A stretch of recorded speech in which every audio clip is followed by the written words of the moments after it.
With nearly 2 million new cancer diagnoses in the United States in 2022, we've all been touched by the disease in one way or another.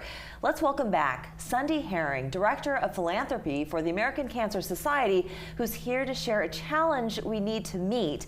And if I can start by saying, when we say that truly it's less than 1 degree of separation in many cases that we've been touched by this disease. And first of all, I'm so happy to have you here. Thank you. But I'm so sorry to hear that in the time since before you came back, you were diagnosed with breast cancer. Yeah, crazy, right? My God. I mean, went through so much with COVID and everything. That's and right on the tail end, I was about 3 months late getting my mammogram.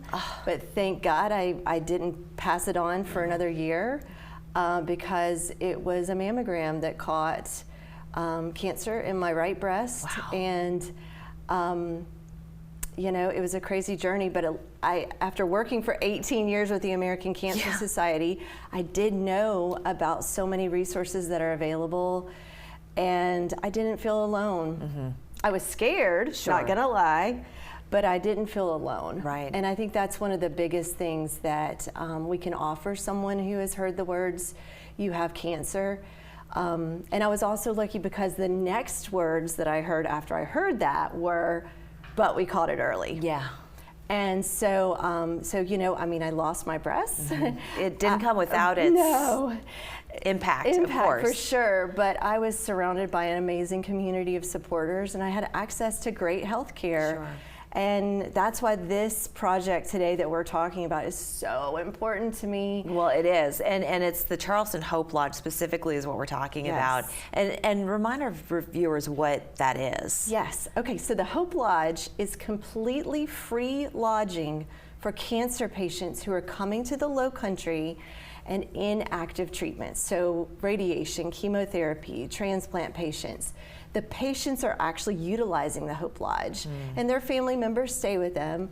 But it's truly a life-saving service because many of these patients tell us, I could not have afforded housing or a hotel. I would not expensive. Yes. It's incredibly expensive. What do? You put it on your credit card or pay for it in cash if you can, which most people can.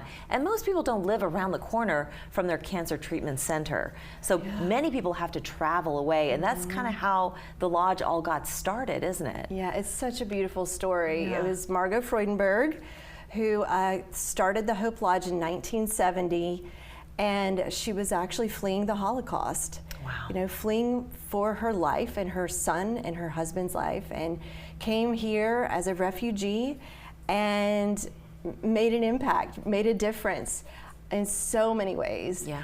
And this was really what she called her child. Her child. Yeah, she's like, this is my baby. Her baby, yeah, and, absolutely. And the community leaders really stepped up to help it grow, right? Yes, exactly. So, you know, the Pearlstein family's been integral.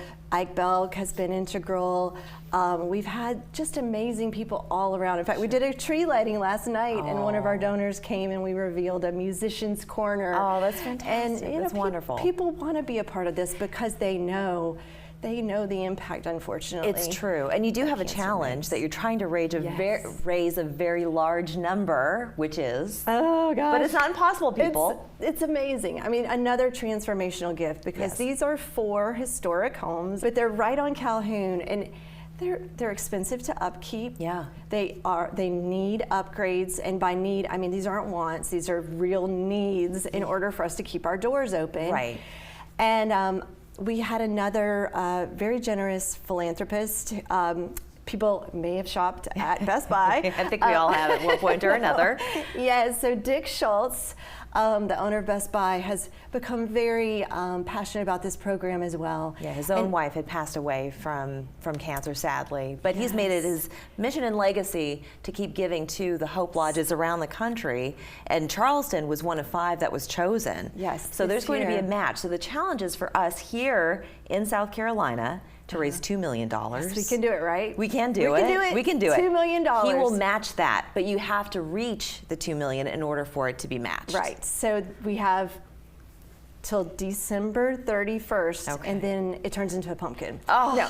we don't want that to happen. Not with all of the advancements and progress that you have made in this endeavor.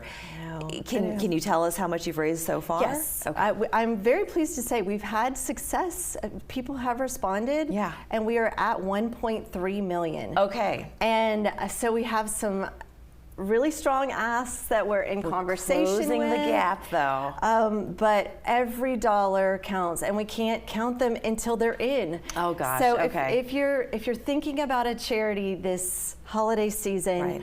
we would love for folks to consider the Hope Lodge because. One, it will be doubled. The Yes. gift will be doubled. And then two, it really stays here. It will Yeah. stay local, serving cancer patients important. in the Lowcountry. Absolutely. People donate. We got to reach that 2 million point. I want to thank you so much. So happy to hear of your survival. Thank you. Thank you so much, Thanks Sunday. for allowing me. And everybody, screening saves lives. Indeed it does. We're back after this.